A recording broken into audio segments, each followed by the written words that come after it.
I always name my pieces. This one in particular it's called Fresh to Death, the image of a cow skull freshened up with flowers. I try to keep my titles like a musician would name their songs. I try to name my pieces the same way.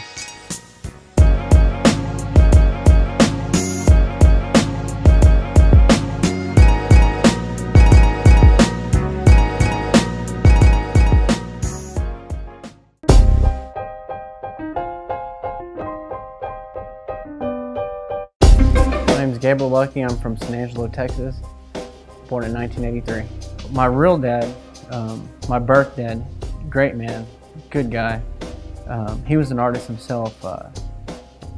I could credit my art to him as far as talent goes, but I was raised from a little baby from my stepfather, who took me as his own. He and my mother are the ones that really pushed me to do art. I just remember them being so proud of little things that I did, and I'll never forget, they bought me paper plates, and those were my canvases, and I would draw little landscapes on paper plates and with crayons and map colors, and I'll never forget that. I'll never forget my paper plates were my canvas.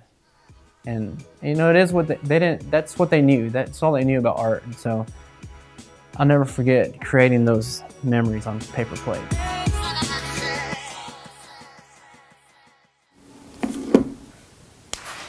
If the moon could always speak, here's what it would say. My grandfather is like my first love of my life. Back in the 50s when he was doing his thing, there was still racism was crazy.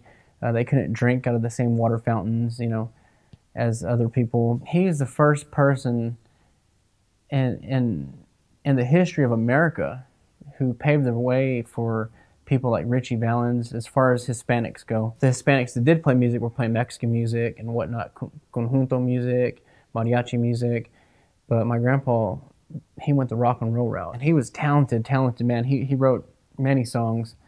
Wrote songs for Eric Clapton, ABBA, and he's halfway credited for creating the double neck guitar. Having that in my family tree, I always knew that you could do something more than, you know, work your bones, you know, work your fingers to the bone.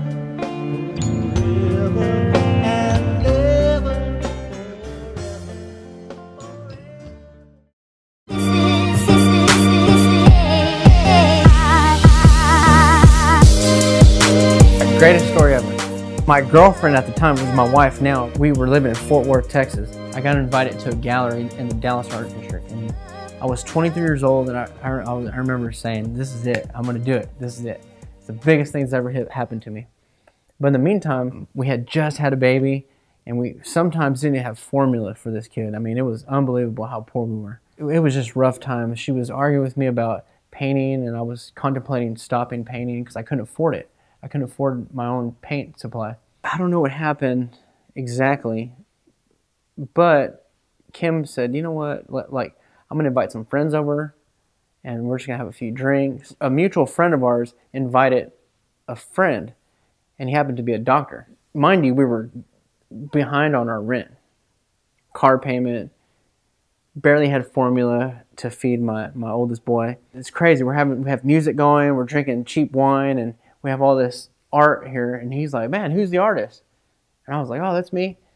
And he was like, man, this is good stuff, man. It's real good stuff. And he's like, I'd like to own some of this. And I was like, well, it's for sale.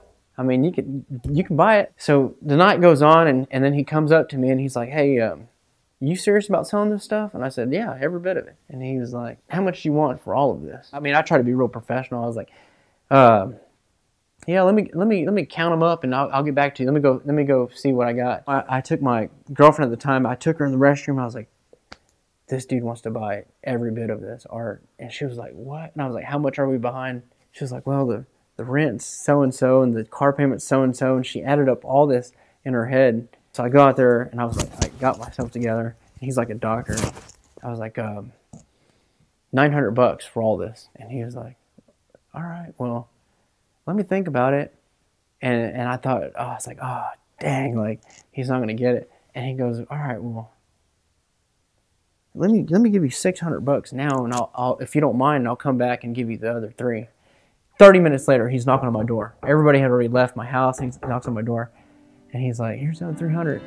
And I was like, "Shit, man, I'm gonna help you load it up." And I helped him load it up, and I brought home a $900, cash money, and we paid for my rent, paid for a car, and since that day, and strike me dead if I'm lying, I've never looked back, and we've never been in that position again, ever. We've never been in that position again, thank God. I always knew that one day I would be selling my art. I always knew that I was going to be somebody. I'm still not where I want to be, but I know I'll be there.